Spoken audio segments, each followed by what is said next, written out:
Somebody tell me how you guys do it, because I'm already done. I went ahead and downloaded Tinder and Hinge, all right? And guess what? They had a promotion for Tinder, so I paid for it. It was $12, all right? I matched with like hundreds of guys. How many asked me out?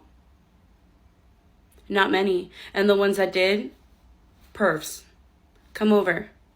Let's fuck. Whatever. Only one of them caught my attention enough. I gave him my number. Never texted me. And then I just decided, let me go on Hinge, which I never really liked Hinge because I felt like, I don't know, there was never any guys that were cute on there or like that interested me. But I went on Hinge and so far no luck. So I think I give up. Better luck next time. Everyone's like, you're 24, you're so young, you have a whole life ahead of you, you have all the time in the world to find a guy. I've had this conversation with so many people.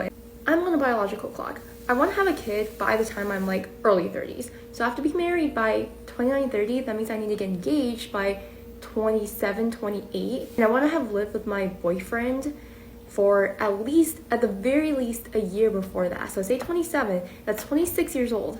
And I'll probably have to date someone for a year before I move in with them to make sure that they're not a serial killer. So that's 25. And if I want to date someone at 25, I need to start talking to someone at now. It's not going to happen. My friend gave me a pep talk about dating yesterday, and I thought I'd share it in case you need a pep talk about dating as well. So I don't think it's a secret that I get quite frustrated that I haven't met the one yet, because there's nothing wrong with me. Are you sure about that? Anyway, I was just talking to my friend, and she was kind of telling me off a little bit for some of the people that I've dated in the past couple of years and the situations I've got myself in, and basically just the way that men have treated me. So I just basically talking about, maybe I need to lower my standards. Are they too high? And she said, you've lowered your standards before and they've still treated you like shit, or they've been mean to you, or, whatever's happened, because they just weren't the right one. So keep your standards high, and when it's right, they will treat you amazing. And that was the pep talk I needed last night, because, it's easy, isn't it, to blame yourself and to think there's something wrong with me. But actually, the person or people in the past just haven't been the right ones for you. That's not a you problem. You just need to wait for the right one. So yeah, that chat really helped me, just to kind of rebalance my mind and just to make me remember I'm worth it. I'm worth what I think I deserve. Whether anyone else thinks that or not, the right one will. No, he won't. So unfortunately, every single day I get the question, Michelle, what do I say to a guy that asks me what I bring to the table? And you know what I would say to a guy that asks me that question? You know what you should say to a guy that asks you that question? Nothing. Block him, walk away, leave him talking to himself. Why? Because there is something wicked about a man that pursues you and wants you in his life and then asks you why he would want you in his life. Because if he pursued you in the first place, he knows. But do you know why he's asking you what you bring to the table?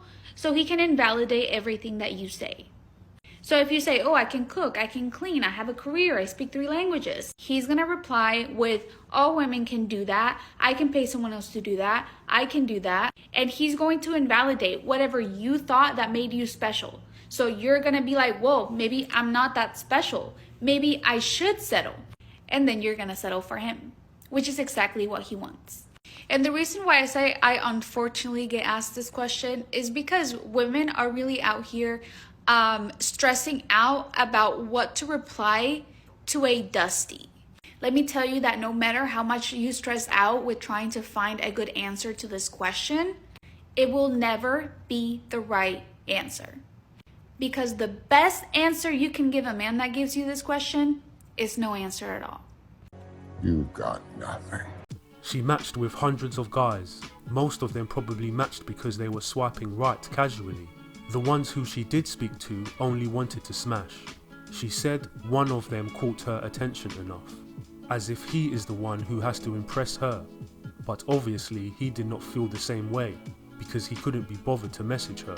It's a waste of time. I think it's good she is starting to panic at 24 years old. Most women don't start panicking until they reach 30 to 35 years old. At least she is coming up with some type of plan before she hits the wall. I guess that's true. She said she has not met the one yet, but also said there is nothing wrong with her. Well, there's got to be something wrong. It could be on any level, whether if it's to do with herself, or her preferences, or her dating strategy in general. But as usual, instead of taking accountability, her friends convinced her to keep her standards high and to stay exactly the same. If she keeps doing the same thing, she'll keep getting exactly the same result. If she changes nothing, then nothing will change.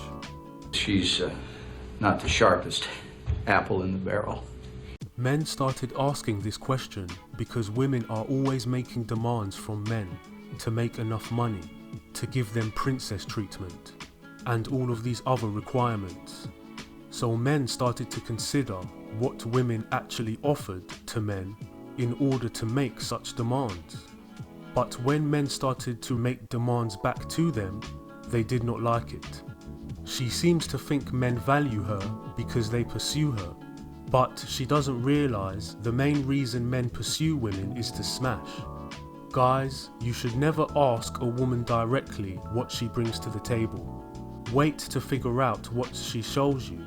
This way, she can't fake it. Because even if you ask her what she brings to the table, she could lie about it. They lie all the time! Real men of genius.